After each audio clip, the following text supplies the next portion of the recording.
ये तस्वीर आप देख सकते हैं जो रैदास जी की है, जिसे रविदास के नाम से भी जाना जाता है। कवि परिचय। संत कवि रैदास कबीर के समकालीन महान संत थे।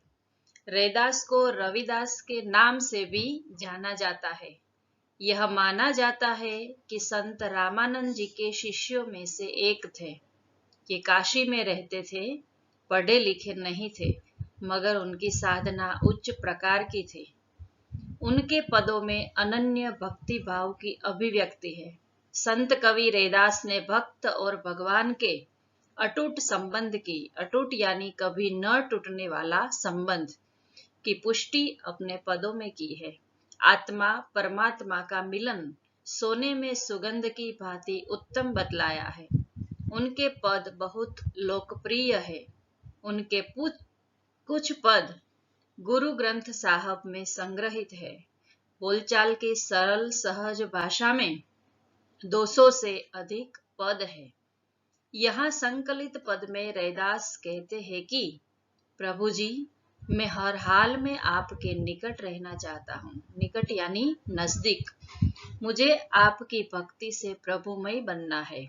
मैं आपका दास, आपकी प्रतीति चाहता हूँ। यहाँ आत्मा और परमात्मा की अद्वैतता का वर्णित है। आत्मा और परमात्मा की अद्वैतता यानी अनन्य का भाव।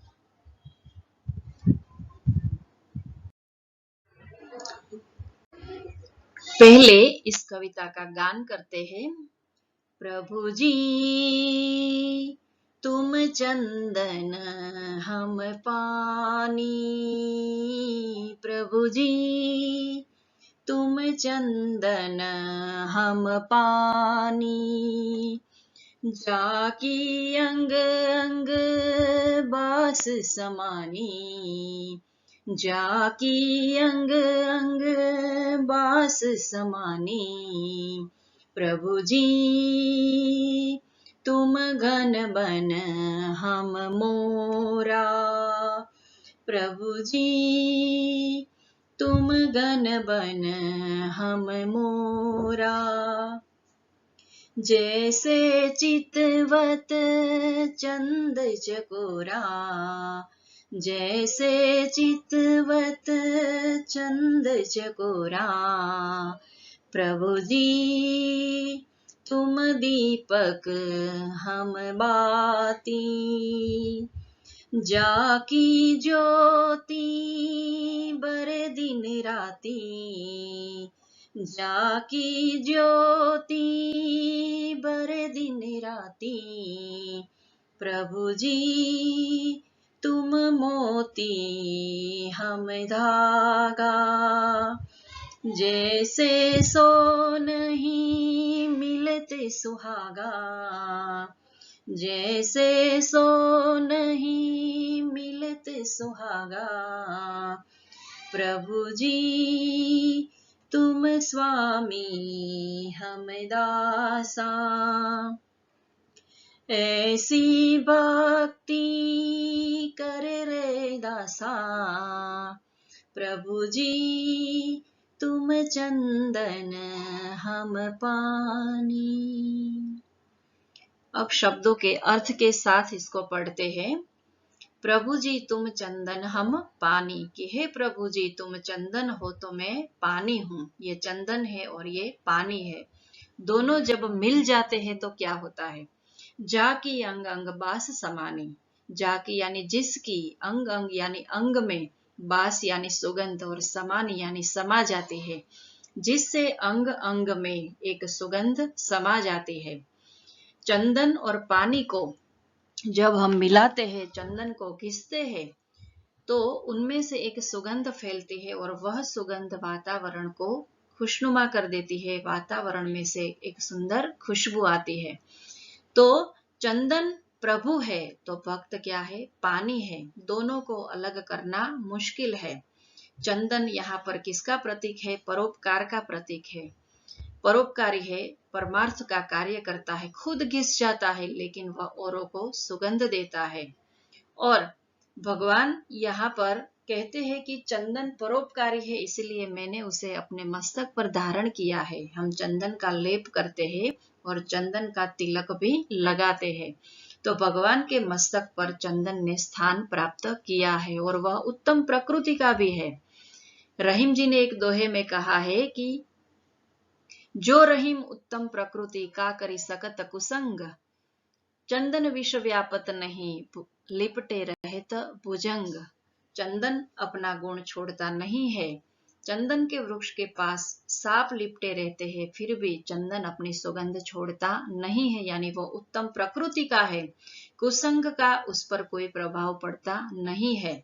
तो चंदन और पानी दोनों मिलने से अंग में सुगंध फैल जाती है, और जिस प्रकार भगवान और भक्त दोनों मिल जाते हैं तो वह भी चारों ओर एक सुगंध फैला सकते हैं।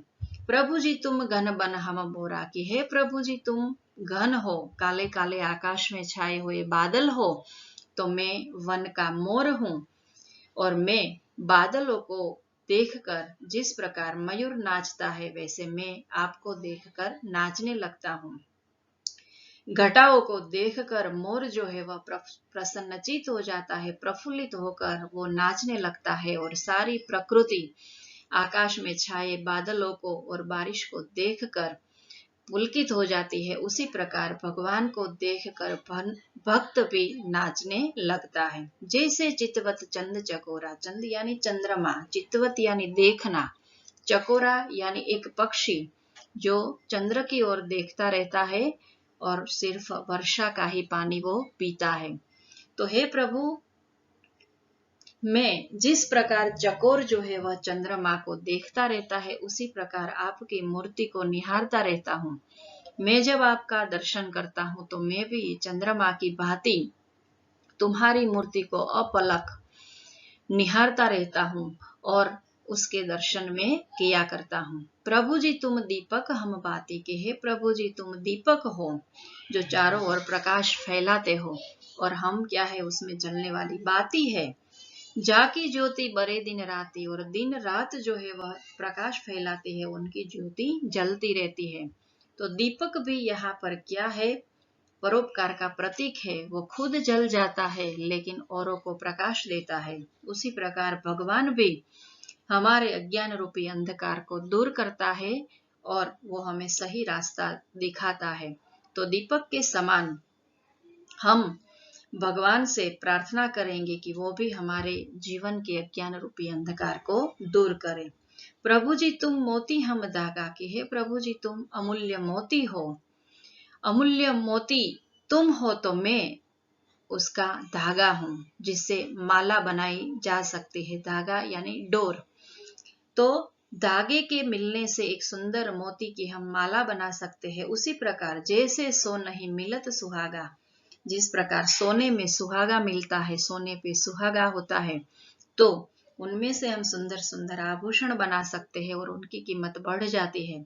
तो उसी प्रकार भक्त और भगवान दोनों मिल जाते हैं तो उनकी भी कीमत बहुत ही बढ़ जाती है।